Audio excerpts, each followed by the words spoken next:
And we're live. Every time it Hey. goes, I'm like, hey, it actually worked this, even though it's worked every time. All right. So this is the third official, technically fourth, Militantly Mixed panel discussion live stream that we are doing for the Militantly Mixed show on the third Thursday of every month.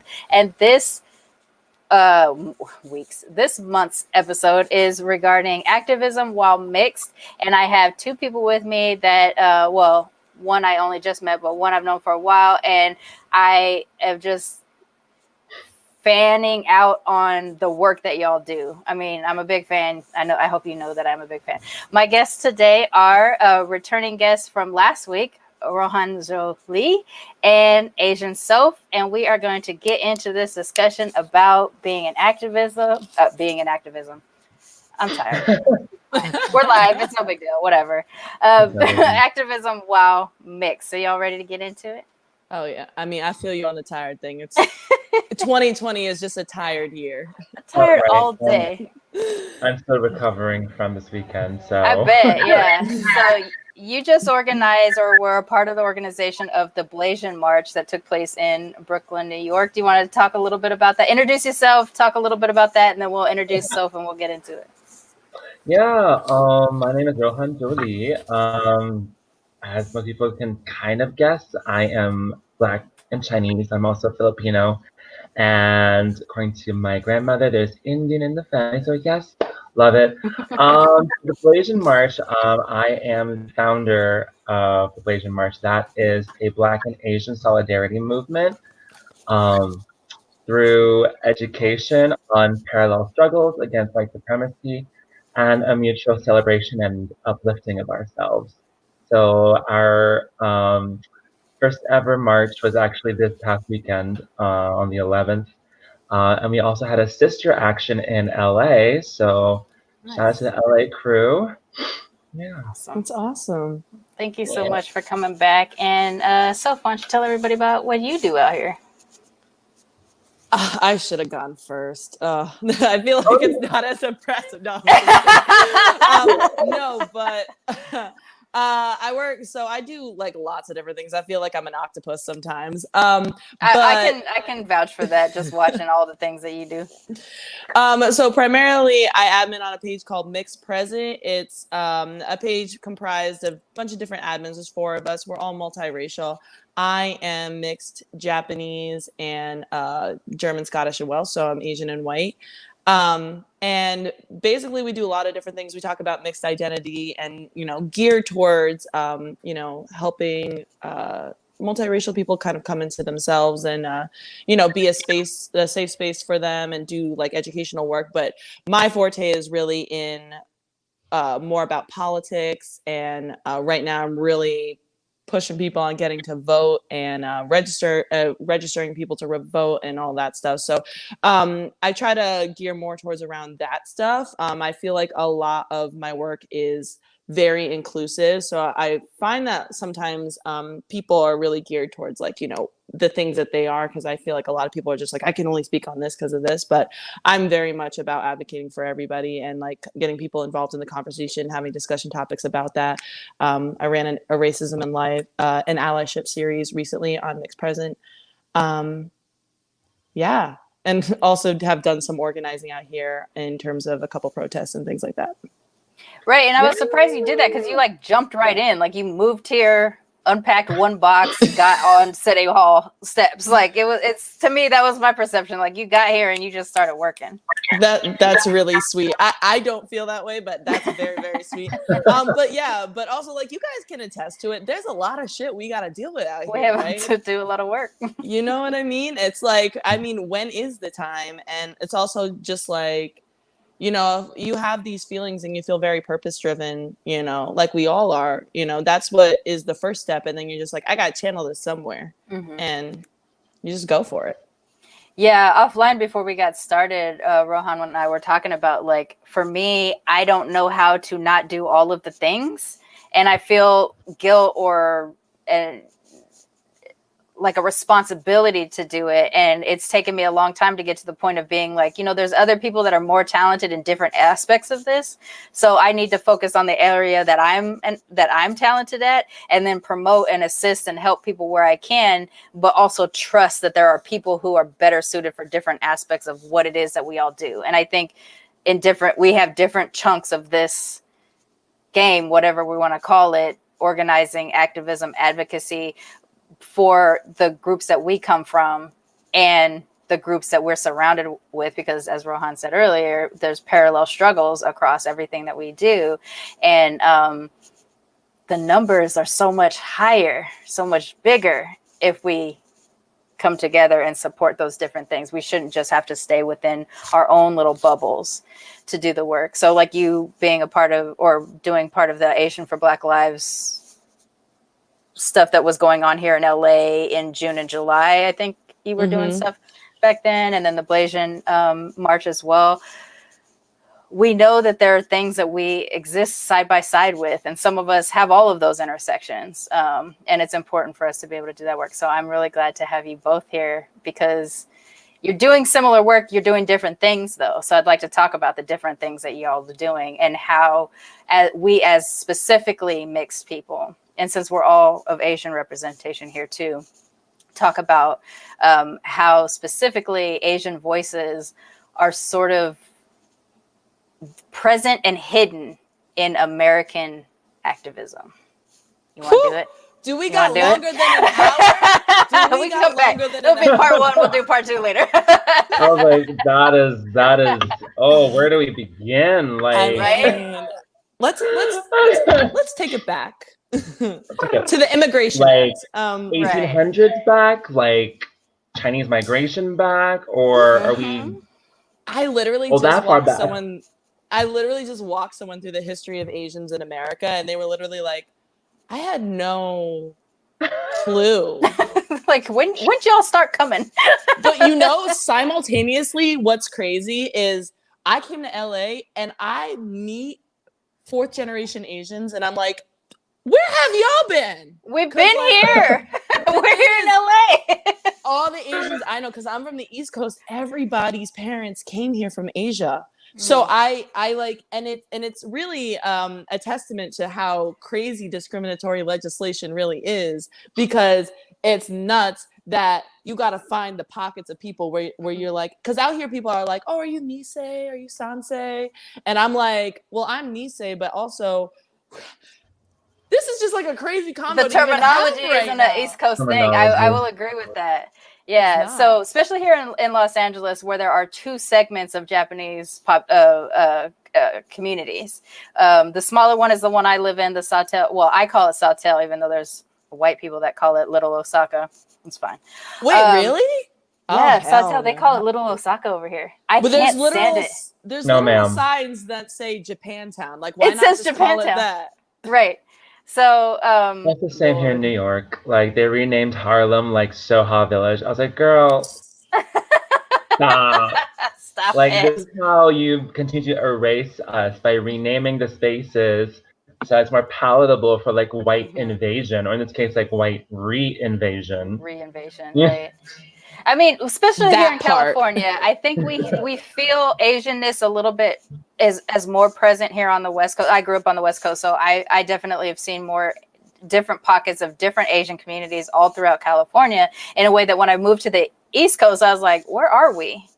You know, like, there's that one Chinese family there, and then there's like a Vietnamese family over there, you know, like, and I couldn't find any Filipinos. Like, I'm like, where are y'all at? You're not in Massachusetts, or at least not where I was at. So I realized how much more access I had as a mixed Asian person growing up in California, and that we do have terminology like Nisei, Sansei, and stuff like that, in terms of what generation of born in America we are, and I think it is wild that people don't conceive of how long Asians have been here, or that they conceive of the time that like the Chinese railroad stuff was happening, and that's literally the same time as the Old West, and that so the things that they know that existed, that they don't understand that we were there too. And I say we and collective Asianness versus specifically Chinese or anything like that. Like, there were Asian people here at the same time that slavery was actually happening here, or that emancipation was happening here, that these things are going on at the same time. And the timelines, people don't think is connected. Honestly, there is a spot in San Francisco where there was a recovered Chinese ship that had been there that predates white people coming to this continent. So I'm not even surprised. You know what I'm saying? There's this whole thought that like, ooh, white people were the only explorers ever. Yeah. No. You ever, we may not be able to know. Islanders, like if you look at Pacific Islander like artifacts, they got African stuff in there. You know what I mean? Like they were navigating using the stars before. Right. You know what I mean? Like that's not. It's just wild how history has been like reframed to like favor whiteness, Eurocentricity. Yeah. Right. Like literally I was like in conversation with people and just thinking about how like, we were literally Africa and Asia. There's so many empires were trading peacefully, and then come the white people and they're all like, oh, we can trade, but like instead of trade, I mean like steal, as in I mean like slavery. Like this mine's now. This mine's. Right. The giggle laughter. Right. Actually, that was something you said when we talked last week, was that whole thing of just like there was like centuries long trade going on between Africa, the Middle East, and Asia, and then white people needed soap. And the world changed. The North Africans gave the Europeans soap. I'm sitting here like, y'all, I don't even know. They're to blame.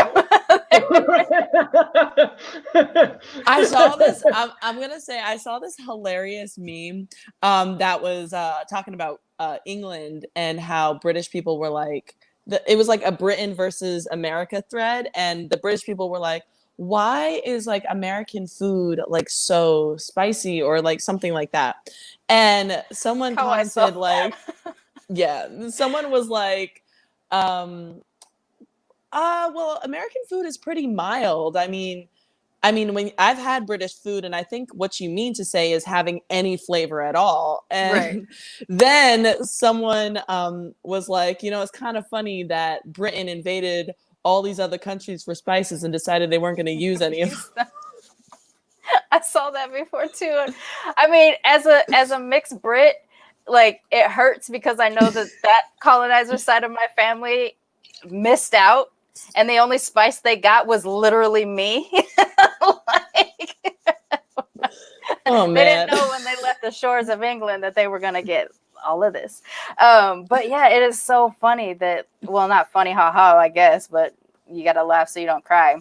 The concept of like the colonizer of colonizers steal all these resources and choose that the resources they actually profit the most from was humans instead of food or, other things, artifacts and stuff like that. They decided to profit off of using the bodies of people. Exactly. But kind of going back to the idea of like how long Asians have been here, specifically in the United States, and how we have, in all aspects of Asianness, been a part of different revolutionary moments of American history. But where are we? But we know because we have actively looked into it and we've actively participated.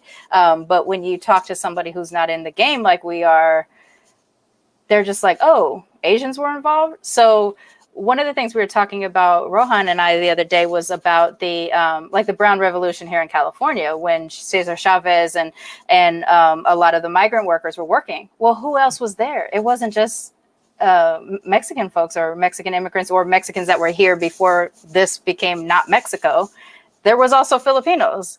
There was also Chinese. There was also Japanese. Like they were a part of it too, but their voices somehow got quieter as history started to write it down. So what does that mean to both of y'all in terms of like the work that you're doing now and how you look for inspiration in the past when you're looking to be inspired by people who've done work similar to the work that you're trying to do? Do you want to go first? Or okay, go ahead. Oh yeah, I can go. Do you want to go first? No, go ahead. You go. I was like, where was I? I think for me, what you're saying really reflects how it's not necessarily our fault, but we have allowed for the white settler education to write the story. Right. And as we all know, white education thrives on triangulating races, right, erasing people, and in doing so, giving other races, marginalized races, certain privileges over others. So by not teaching about Larry Itliong, Carlos Bolosan in the Brown Revolution, but not teaching about Yuri Kochiyama or even Richard Aoki or Grace Lee Boggs in the Civil Rights era, there is this this privilege of struggle. I think it's getting like emphasized through white education. So it's saying like, oh, the Black struggle isn't your struggle because what is your story? If you have a story, white education will erase it. So I think it's important, especially now that we have the tools, the internet, where all of this knowledge is documented on paper in an e-library, that we can now begin to rewrite the history the way we as Asian Americans deserve to have it. And that's with the names, with the stories, with the legacy of our struggle alongside the Black community. Right. So?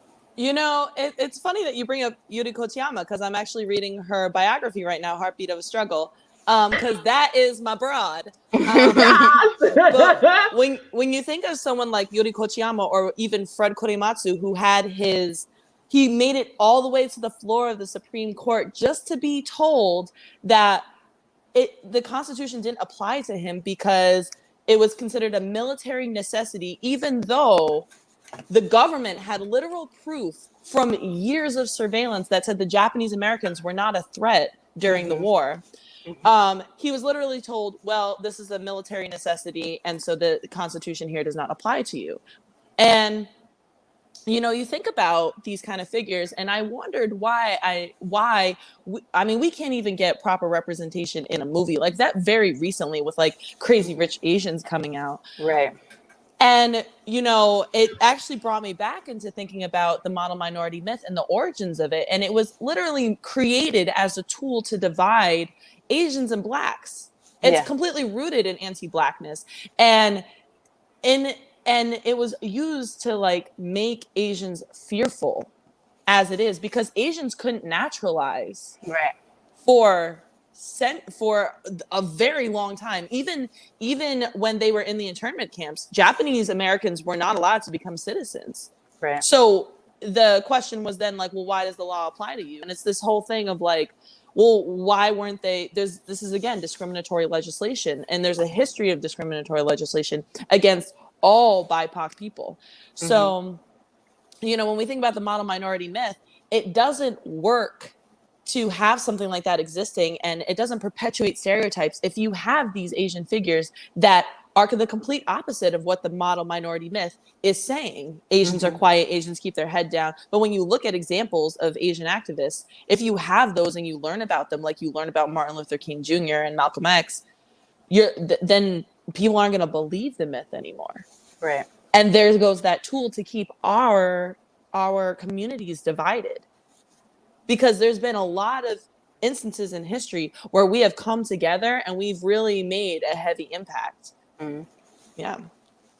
I also think about how long it took for them to even create the Asian category in terms of the boxes that we have to check, which is very American thing because that doesn't seem to exist anywhere else, is that for the longest time, white people or Asians had to select white.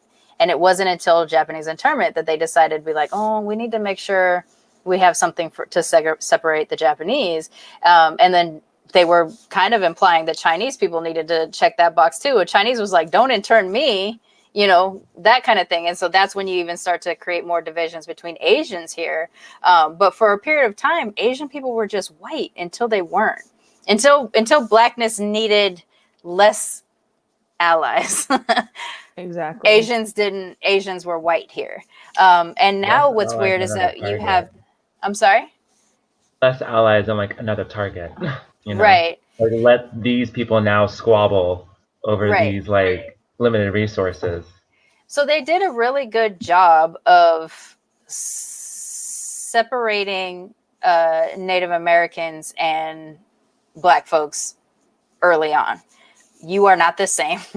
And you should know that one of you has slightly more rights in some areas and one of you has slightly more rights in other areas and things like that. So they did a really good job to separate those so that there was actual racism between those two groups. And then we get into the future where, like, now we're starting to do it with Asians. So with Asian activism, I feel like even though I've made attempts to research, there are times when I feel like there's so much I'm most likely missing. And it makes me angry because I can't even distinguish between what I'm actually missing and what was just something that's cute to put on PBS. Like any of the uprisings that happened in internment. And it's like, yeah, see, we had one or two that really tried to fight to get, Japanese out of there or whatever. And I feel like it makes me really angry. And it also makes me realize how little I'm able to center my Asianness when I want to in the kind of work that I do. It's easier for me as a person who does mixed race advocacy and does a mixed race podcast to focus on my Blackness in terms of my mixedness because I have more access to that. And even as a person who grew up inside a Japanese home when I was with my mom's side of the family, I can't access Asianness or Japaneseness very easily. Even if I live in a Japanese community, I can't access it very easily. So what do we do? How do we tap in? What's the work we need to do to feel connected as mixed Asians? Oh, that's a heavy question.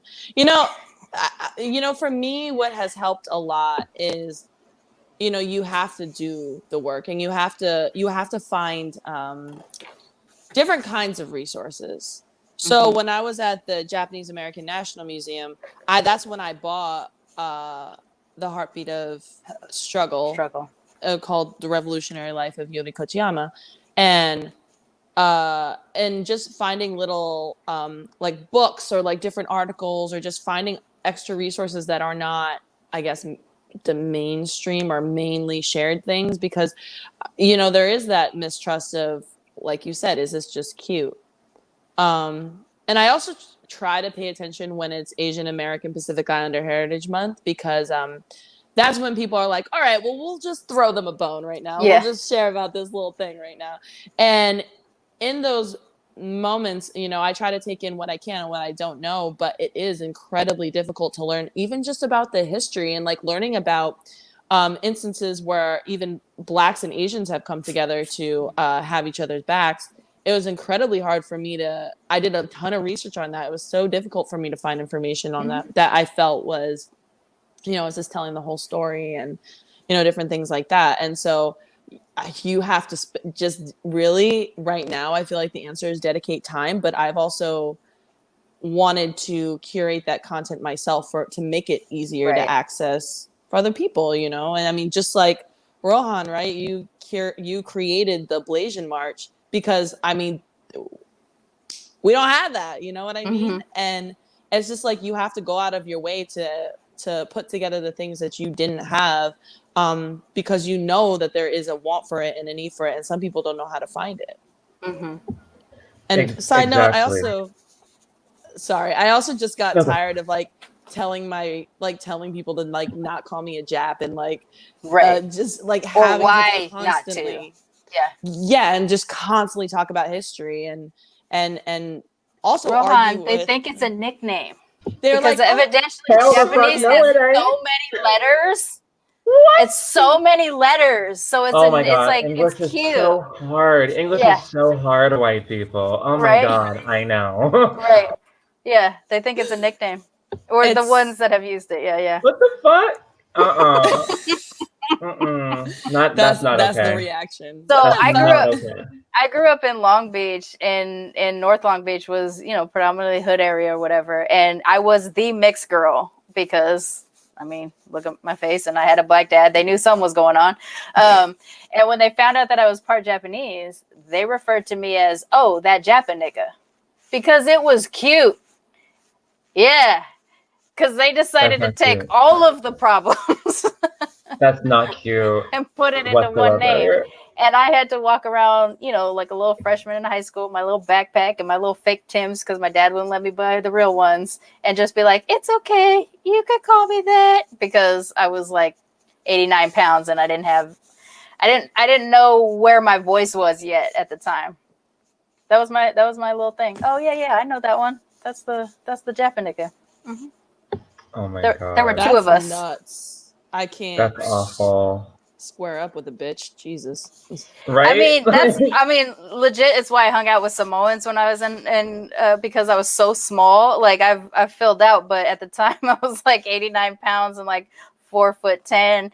And whenever someone made me mad, I just tell my friend Esther. I was like, Esther, them. Because she was 6'2" and we were 13, and she could just.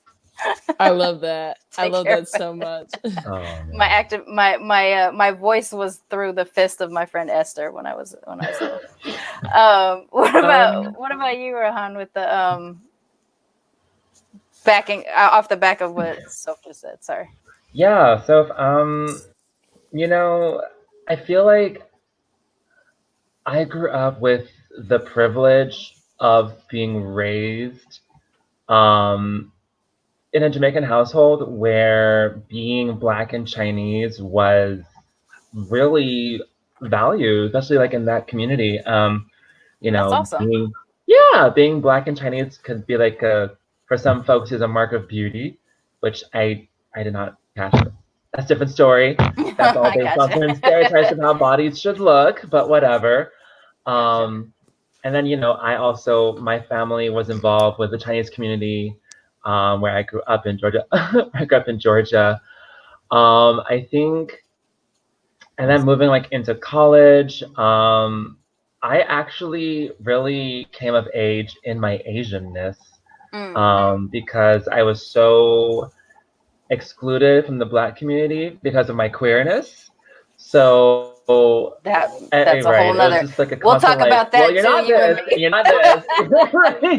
Like you can't belong with the Black people because you're gay, and you can't belong with the gay community at my school, Northwestern, because you're Black, and it's such a white queer space. You're not welcome there either. So like somehow I just fell in with the Filipinos, and it wasn't a question. It was like, you're Black, you're queer, you're Filipino. Welcome to the family. Here's some hello. Like, let's get it on, girl. Nice. Yeah. I love hello. So I always, yes. Oh my God, right? It's the best. I need some so badly. I haven't had Filipino food like in years. It's so sad. Okay, so where you're at now? Because you're in Brooklyn. How do you access Filipino-ness? There is a Filipino neighborhood in Queens, so there is a slight into Manhattan. Go across. Don't worry, it's like an hour and a half train ride. You'll be fine, girl. Like he's just outside his apartment cooking his own lechon. You know what? That might happen. Hey, I actually live technically in Filipino town. I love it.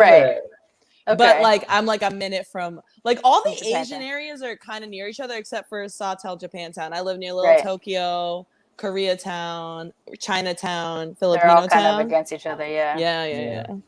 So in college I really learned to claim my Asianness. Like there was this group called Asian Northwestern University Project. So it was all about holding space for Asian Americans. We had a whole like Asian Pride March like throughout campus. And it was the first time I literally told a whole room of people I'm Asian and you're gonna fucking respect that. Okay, so like it's so wild because as a Black Asian specifically, right? It is so tough because I walked into Asian groups in school and I would feel like, well, I'm part Japanese. Like, well, what's the other part? I was like, well, I'm Black and white. And they're like, so close. Know, like I didn't even feel like I got to be Asian necessarily because of the Japanese Black part of it. And then I go into Black groups and I just get welcomed. And look at you and mine appearances. Like our appearances are opposite of each other. And I'm over here like, Black is like all the Black people are like, yeah, you over here, and all the Asian people are just like, oh, I'm sorry. And you get this other like, I'm so jealous. I'm so excited for you, but I'm also so jealous. Rohan, do you think if maybe, and like, I don't mean this question to be offensive, do you think if you weren't queer that they would have been more welcoming in the On Black the Black community? side? Mm-hmm. I think so. I really do think so. I think there was a specific place where I was very explicitly not welcome queer. Like even at our like graduation ceremonies, like guys were saying no homo, and I'm like, dude, I've known you for like 4 years. Why are you still saying this to my face? You Like, know what I'm saying? fuck Like, you, man. But yeah, I think yeah. yeah. So definitely, I think what's apart from like the obvious colorism that you went through about, and that's something that I feel like a lot of people don't recognize, is that a lot of times people who are Black and Asian just get erased as Black, whereas like white Asian folks get like the whole, oh my God, you're mixed. Mixed babies are so pretty. Oh my Mixed God. I babies mean, are so pretty. that's crazy. Yeah. You're not Oh my wrong. God. As Yeah. as But a there mixed definitely white was Asian, you're something. not wrong. Yeah. Yeah. My mom's one of Yeah, the those, and colorism. that was always a thing of just like it basically, like, if you had to be a mixed Japanese, at least you were a mixed white Japanese, which would really anger my mom because she Right. hated white people even though she was half white. And then you get me, like this triracial, Black identified Asian person, and then it's just like, ugh, that's a lot of heat. And then on top of it, Right. once I do come out as queer, then it's like, well, damn, we don't even have a word. We don't even have a Right. word for you. I think has been my biggest struggle. But I think We don't have a way to come. And taking yeah. in those layers, it's so interesting because we've talked before about just when you go to Japan, like if you're mixed anything with Japanese, you're just automatically not like Japanese. You're not treated Right. as such, and so Mm. that feeling, especially as someone who has like a Japanese passport and a father who was born and raised in Tokyo, Yeah. and can speak Japanese and like is Japanese, Mm-hmm.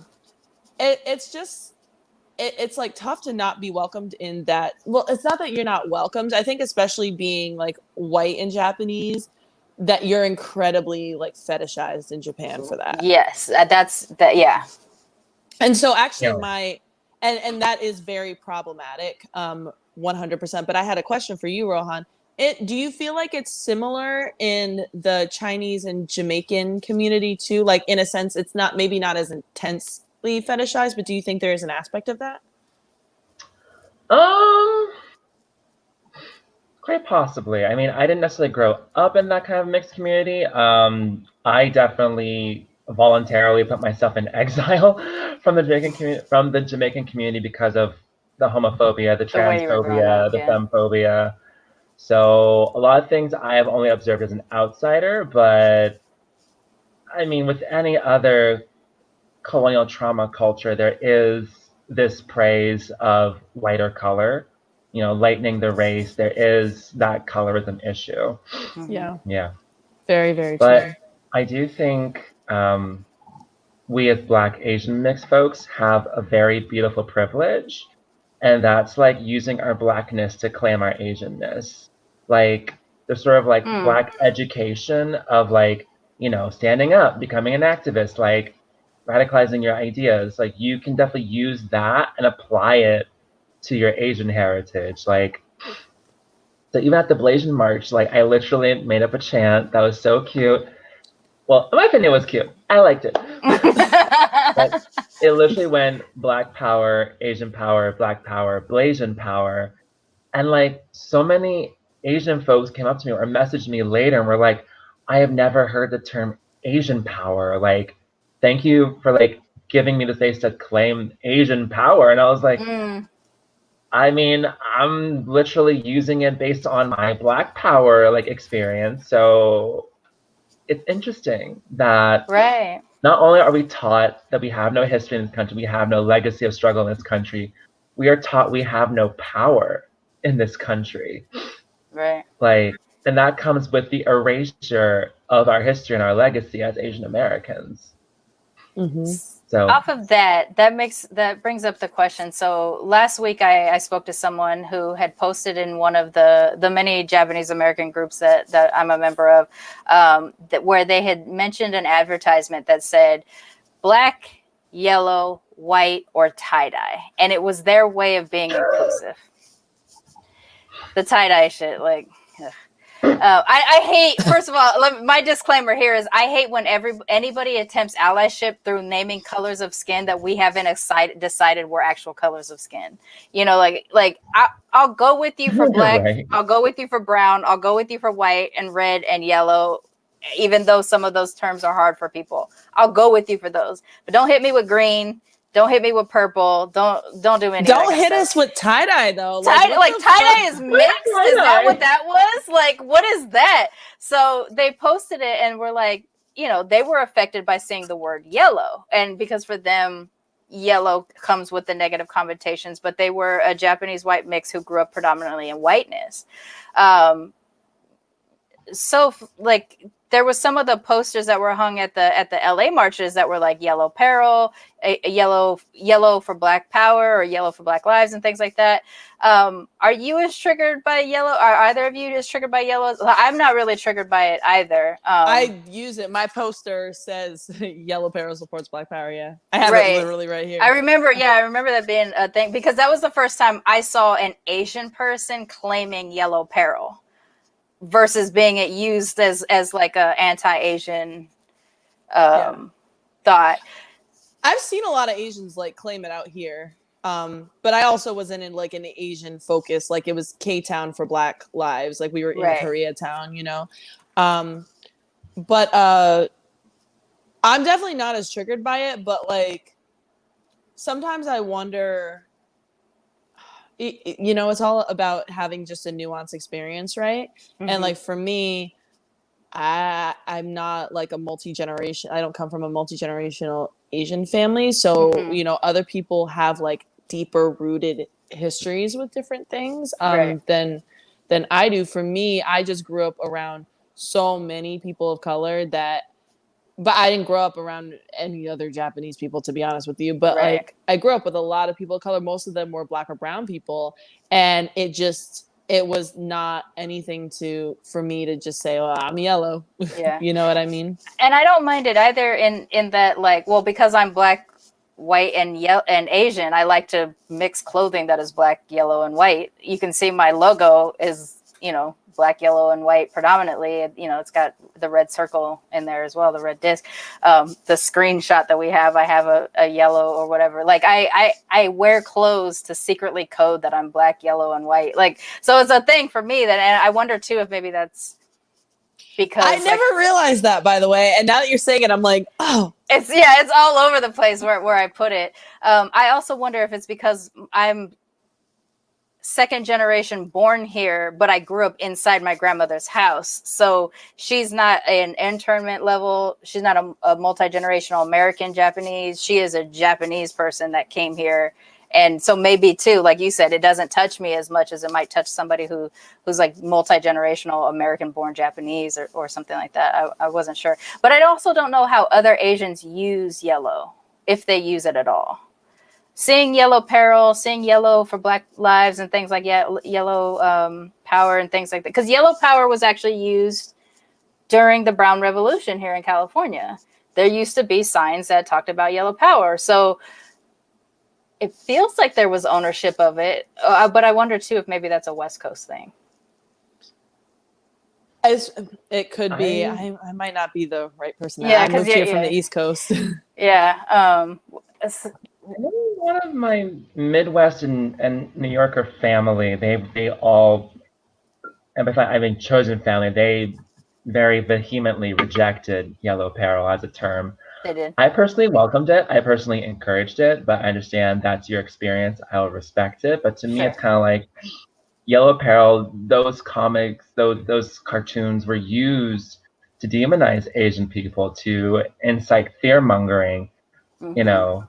Just like how Birth of a Nation was used to incite fear-mongering against Black people. Right. And to me, I'm like, you know what? Claim it. They're afraid of you.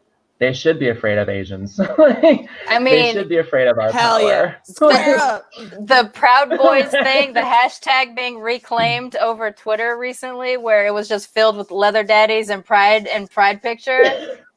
Take it. Take it. Exactly.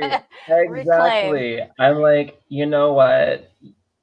That power, you should not be afraid to use it, to tap into it. Yeah. And white society is afraid of that power because they understand when we claim it, they are literally going to fall. Like, Right. I mean, So- it's really unfortunate, you know, in a lot of ways. Unfortunately, the Asian community has been used in almost like we've been puppets in a lot of ways. And a lot of people, you can really see, I think, because there is that haven't really stepped into the reclaiming phase of the revolution.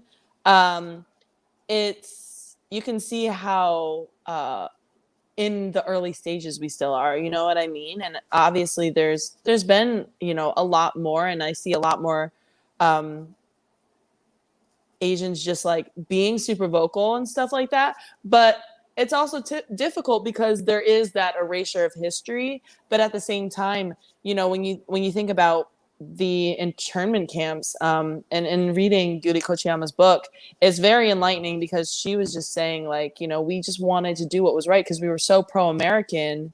But really that understanding of the racism and the discrimination was lacking in a lot of ways. And then to have the questionnaire that came through in the internment camp where it was like the last question was like, are you going to forsake any loyalty to Japan? And the problem with that is, well, they can't naturalize and be citizens. What is that? Like, what would they be then? Right. Yeah. And a lot of people, I mean, first of all, seriously, no like PR done very well at all on these questionnaires in the first place.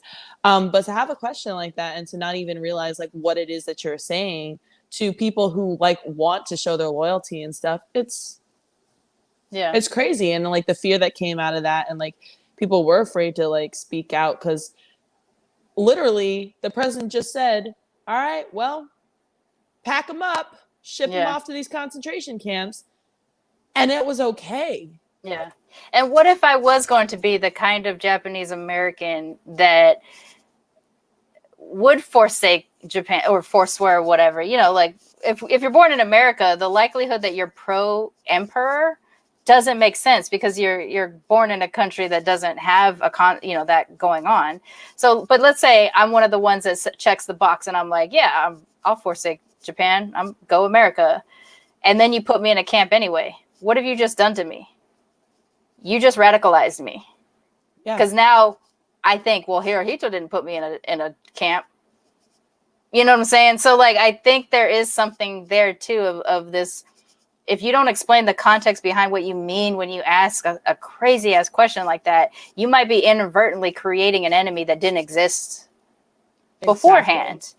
And what surprises me about a lot of the history surrounding, or what I understand the history surrounding a lot of Japanese after internment, was that period of time of really, like you said, you know, if there's the ones that couldn't naturalize, all of their stuff is taken. They've just been released from a camp and returned to your community that doesn't exist anymore. What do? Do you love America?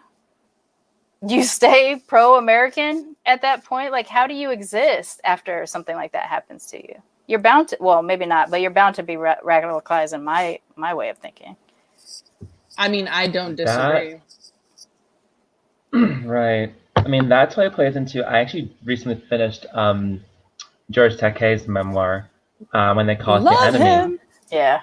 Right? And literally he talks about like how, you know, the internment made him angry, or how he turned theater into a space for activism, and how he even like marched behind MLK Jr.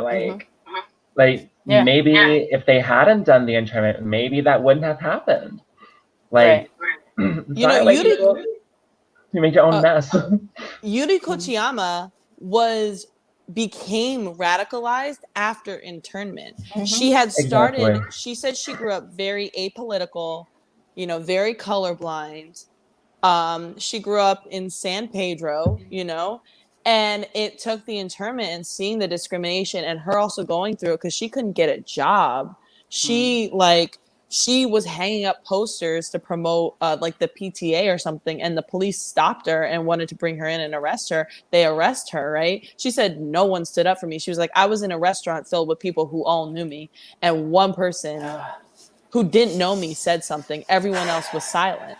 That her church, she taught Sunday school at a church. They made her leave because she was making people uncomfortable. She'd grown up in this community, and then she started facing all of that. And then she really started to become very radical after the internment. It wasn't right away. She really grew into it, going through so much. And, you know, I think, yeah, in a sense, maybe that's like how it was supposed to happen. But at the same time, you know, people within the first 48 hours, I forget the exact number, they arrested thousands of Japanese Americans who had been under surveillance for years. They arrested a bunch of fisher folk. They arrested anybody who worked on ships or anything like that. Yuri Kochiyama's father was like friends with the ambassador from Japan or something like that. He was arrested and he died because of improper care. Just in seeing that and like knowing all of that happened, I like that's scary because then you're just thinking, I want to just prove that I'm American. Like I haven't done anything, you know what I mean? And, you know, I think that really affected all of the Asian community because Chinese Americans were going out of the way to be like, I'm Chinese, I'm not Japanese. Like which is happening now with COVID. Japanese people getting beat up in the street and then saying, but I'm not Chinese. I don't understand why I got beat up. And it's like, it doesn't them, it doesn't matter. We're all yellow. That's the point. They say they see Asian. Yeah, right. Exactly. Yeah. My dad was like yelled at by somebody about the coronavirus and like someone was blaming him for it. And he was like, Sophie, but I'm not Chinese. And I was like, it don't matter. And like after that incident, he really started. The other day he called me and he was just like, you know, I noticed white people, I noticed Asians and Latino people are nicer to me, and white people seem to be more annoyed with me when I'm there. That's a microaggression, right? And I was like, by George, he's getting it. Yeah, exactly. I was like, and like that is a clear example, in my opinion, of just like how symbiotic our power is. Like when it's the Latinx, the Asian, the Indigenous, and the Black communities, like just being kind to one another, moving with love together, like there is such a deep, powerful symbiosis that I think a lot of us are finally waking up to. You know, I think if we learn to see the similarities in how we as put upon people collectively, less about whether we're brown, yellow, or black, but if we see how we are treated collectively, and that more empathy would build between our communities, and we would use that empathy to fight across the board. You know, what I find, and it's slightly a generalization, but it is something that I definitely see growing up in the Japanese communities, is that if it doesn't impact directly Japanese people, it hasn't been something where it's like, well, that's for Chinese, they're different from us. That's for Black people, they're different from us. There's not a big motivation in Japanese Americanness to like see that you're next, or you're down the list, you're just not as high as the oppression against Black people or the oppression against Latinx people or something like that. If we realize that and we joined together and we supported each other, then maybe it would be a lot easier for us to mobilize where voting is concerned, where, you know, internal group lobbying, not necessarily money lobbying, but if like as a collective standing out and gumming up the works together, like with the Blasian Mark or Yellow Peril for Black Lives, Koreatown for Black Lives March, things like that, where it's like, oh, we finally get it. Because I grew up down here in LA during the LA riots. Koreatown and the black neighborhood, the South Central black neighborhood, butt up against each other. And it's because of the politics of whiteness that there was so much strife between those communities. Because before that stuff started to really, really build, those communities actually were more connected. And there's like Japanese businesses that exist in the Crenshaw area for years and years and years that didn't become problematic until after whiteness came in and gave them a reason to separate even further. And so now, like, even 20, 30 years later, the healing process that's happening between the like Crenshaw area and Koreatown, it's still happening. Like, it's still in process to try to bring those communities together who have butted up against each other, like physically divided by a freeway, basically forever. And they're neighbors. They didn't have to be competitors. But whiteness brought that to those two communities. So I do think we have a lot of work to do to be more collective and to see the struggles, the parallel struggles that you were talking about, to see that, like, yeah, the same thing that's happening to you is also happening to this group, but it's happening different. It's happening heavier to this group right now. So that's the group we need to all look after collectively. We need to come together to collectively support.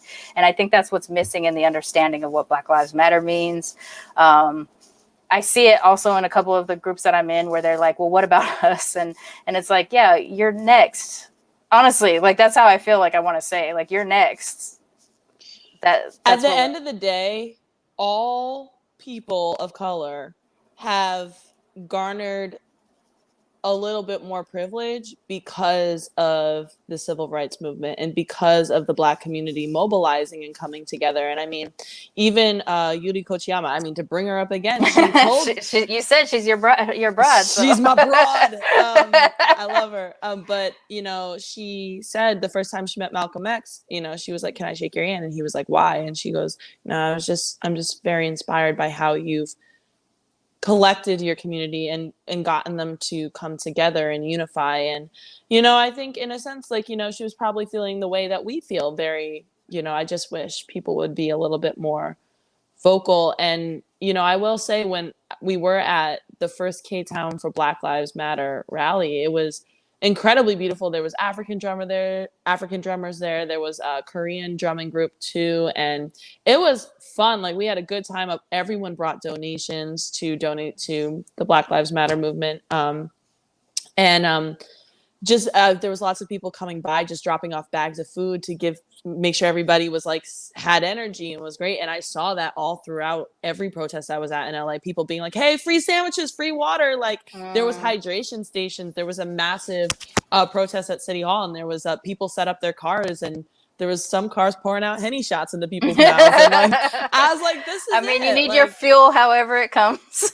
But that was community. And I think it has awakened more community, which is nice. But I wanted to bring up, it seems to be dissipating a little bit. Yeah. Even the weekly protests here are incredibly, they're deadening. Yeah. And that's actually something Angela Davis brought up in an interview I saw with her, and she was basically saying, like, that's organic, and when that happens, focus on voter mobility, focus on the next step. And I think my biggest, looking at New York, so I started marching when I was in Chicago, and it was just, what I appreciate about Chicago was that, like, so I marched with Anak Bayan, they're a Filipino youth group, and everybody came out for everybody. Like, if there was a Free Palestine action, you would see BLM there, you would see the Filipinos there, you would see everybody for everybody. New York, everyone is just so segregated. Like, so you have the BLM group, but that's for the straight Black men. Then you have the Black Women's March. Then you have more recently, and this person, Jermaine, he is incredible. He founded the Black Disabled Lives Matter movement.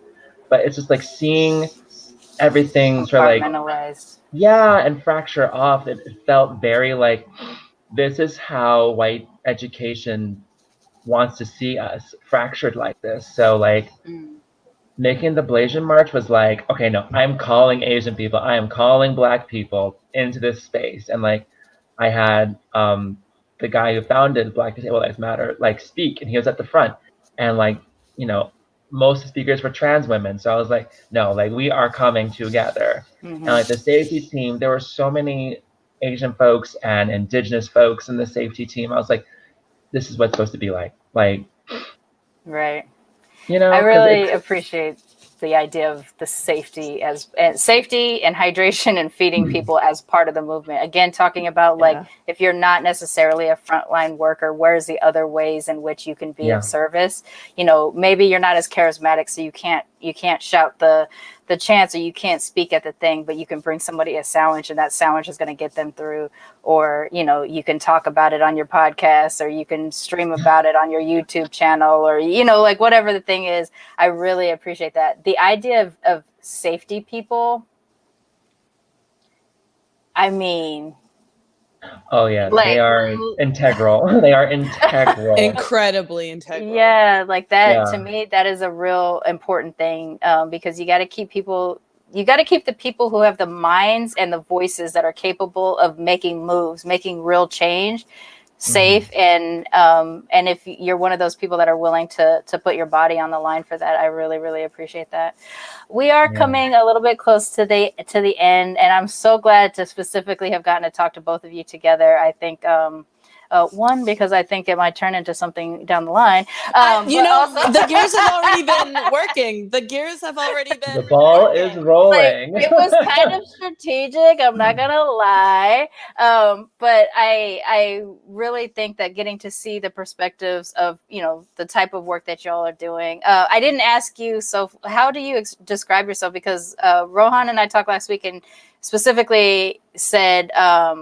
Organizer was the one that made the most sense. What is the terminology that you use for the kind of work that you do?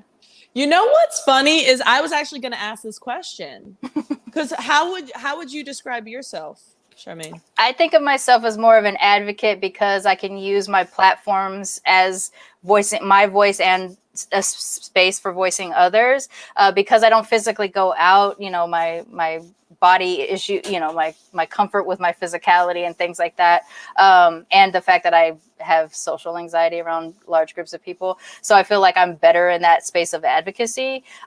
My fantasy life is I'm front lines, you know, punching Nazis, but my so if that's a label we can use.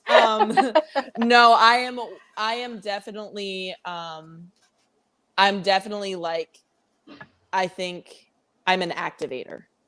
I'm very big in education. I'm very big into calls to action. I am like, an activist is what I would consider like an active, but I am like an activator, like getting people to understand. And like in every space I've been in, and a lot of people are very candidly saying a lot. Well, I just always seem to learn so much from you.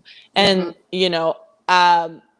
it's just one of those things, because when you have that purpose within you, it's going to come out everywhere. And for me, just running into instances so many times, like, for example, we talked about people just calling me a Jap just because I was just like, that's like not okay. And, in thinking about that stuff, I mean, just sharing history and sharing stories and getting to do the live series on racism and allyship and getting to bring people in, which Rohan, we will talk on that stuff. I got next. Yes, we will. But getting to like do all of that, I definitely think I'm an activator. Calls to action are definitely something that I think, I really like that.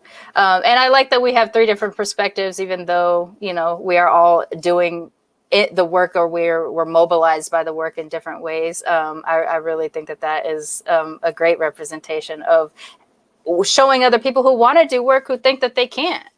Maybe you're like me and can sit and do it from here, and maybe you're like you and you actually get out there, or maybe you're running a polls thing, a voting thing. All of these things. There's places everywhere.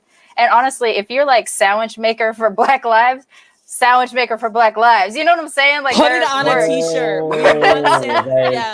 The food at the Blasian March was so essential. Like, there was literally like a mini fair of free food for people. Like, this is needed for the people. And that's to be honest, to see the sense of community that has come out in a lot of these protests, I know we're ticking down. Hold on. To see the sense of community and then to see the media shifted into riots and looting, and that's all they cover. It's incredibly, it's just another jab in the fight. But I think a lot of people are waking up, and like so many videos came out of you're seeing these white people instigating this stuff. And like there was a video that came out of a guy paying a bunch of people and being like, just get whatever you can, get whatever you can. And it's like, what are you doing here, white man? Wow. It's crazy. Yeah, no, I saw some of those videos and I was upset because I was just like, this is ultimately going to rest on Black shoulders, but we're watching a white guy do it. Right. So I like to end every episode of the show with a question about what you love most about being mixed. But for the panel, I like to try to gear it a little bit closer to what it is we're talking about. So I'm going to ask 2 questions and then we can go ahead and wrap up. The first one has nothing to do with what we're talking about here. It just simply has something to do with because we're mixed. What's your hybrid food? What's your combination of what you love most about being mixed food? Oh my God. Where do I start? We can do it really easily with Japanese stuff. I have a food blog. I know. Oh, really? She just eats hamburgers and food. The free patty. Oh, God. Just takes it to, it's great. Please follow the food blog. Man. Yeah, I think what I love, also what I miss about living in Chicago is that like I could literally throw a party in my apartment and just have like, you know, lumpia and turon next to like bacon curry, next to samosas. I'm sitting here like, this is beautiful. I'm salivating. You know, right? Like all the food. Right, but of course, New York, everything's so separated. Like to organize that kind of stuff is just like, oh my God, forget it. But that's why, being able to like sample like everything and be all like, this is how we also build community through food. Mm-hmm. Yeah, exactly. You know what? Like my favorite. This is if you ever need to know a trivia question about me, right? This is my favorite, like simple food to make. Okay. I make toast and I put butter on it, right? I make over easy eggs with the yolk extra runny. I put it on top. You can put it with like green onions and jalapenos. And then hot sauce and then kimchi on top. That's a whole lot of hybrid food. Oh, I love it. I love it. I have yet to. Oh man. Oh my God. Oh my God. There was this really good restaurant in Chicago. I think it's called Korea del Sol, Taco del Sol, but it was like a taco Korean fusion joint.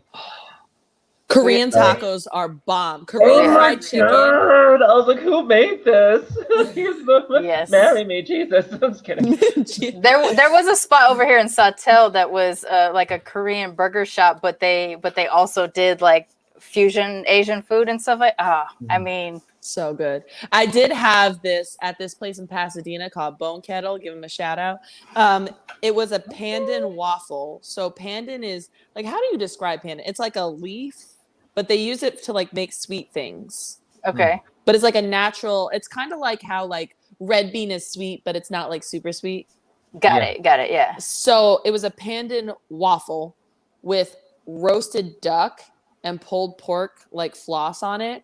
It was like a play on chicken and waffles, like a super fatty deliciousness. And it came with a sunny side up egg. And I literally was like, oh wait, no, I asked for it over easy with the yolk extra runny.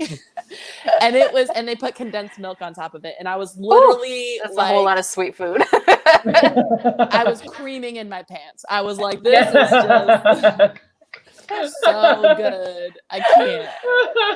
Awesome. All right. And then the last question that I wanted to ask before we wrap up is, what do you love most about doing this kind of work, this kind of labor for your communities?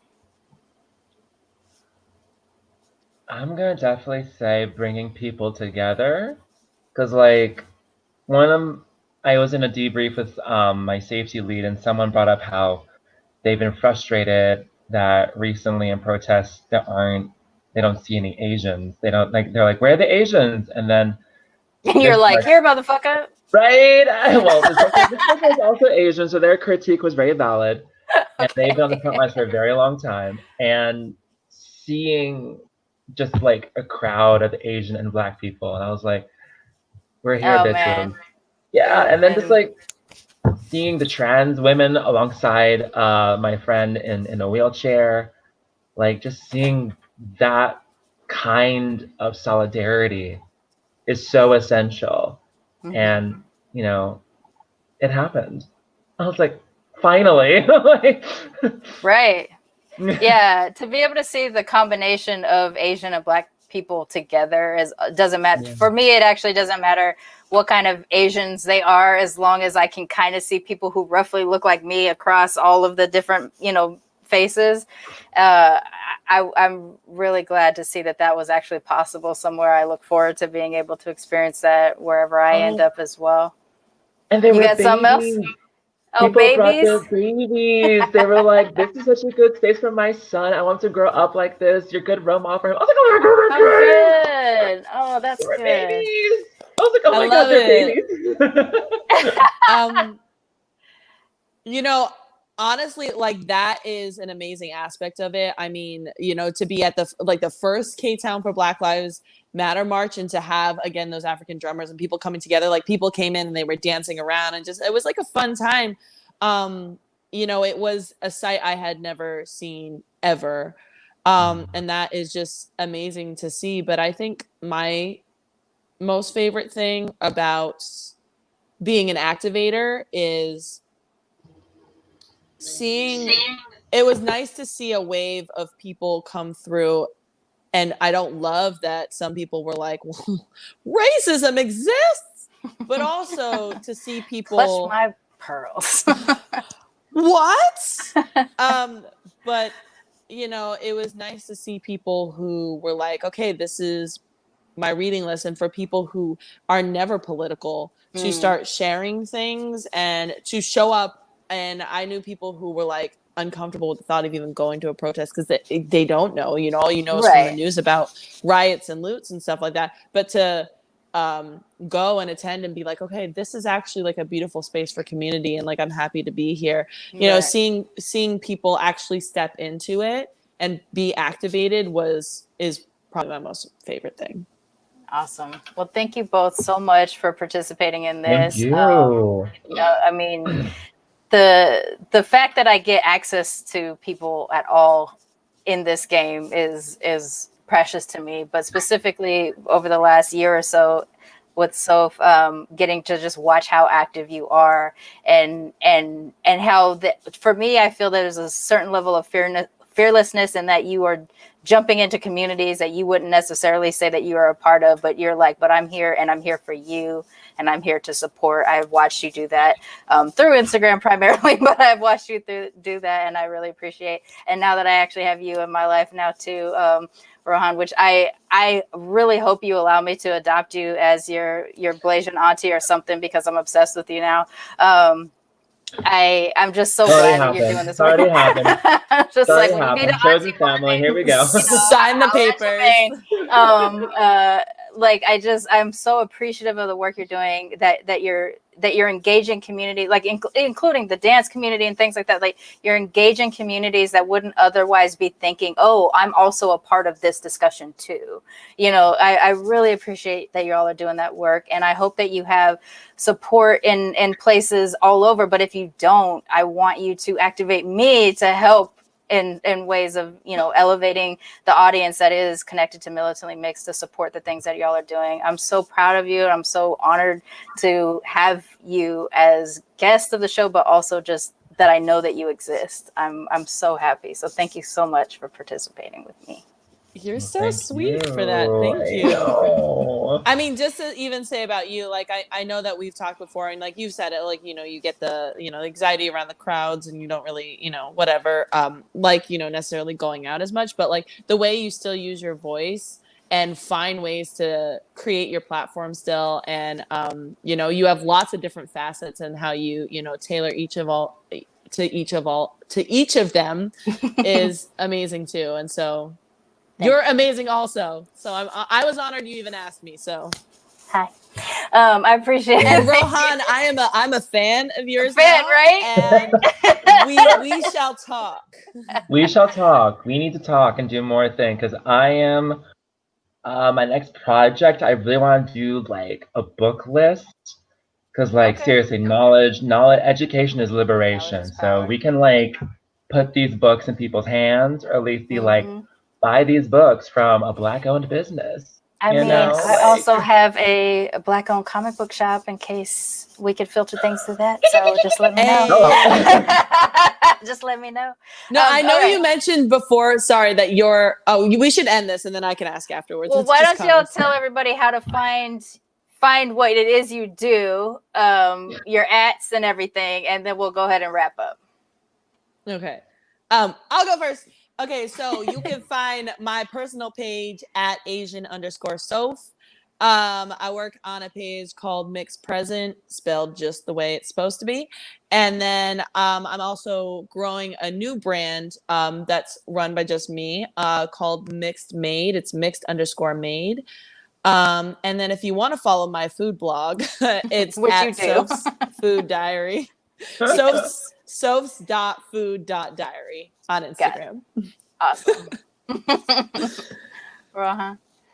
oh man. So first of all, I want to give a shout out in the YouTube comments. The LA Ablation March chapter founder Chirag is in the comments. So hi. Hi. You can definitely follow me. All my handles are Diary of a Firebird. There will be I love that Blaze. so much. Oh, thank you. And there will be a Blasian March Instagram account coming out soon. I will post all that probably by next week. So, but for now, yeah, you can follow me on Diary of a Firebird. Awesome. Thank you again so much. I'm gonna go ahead and say goodbye to everybody and end this broadcast. Bye, everybody. To the double Asian way.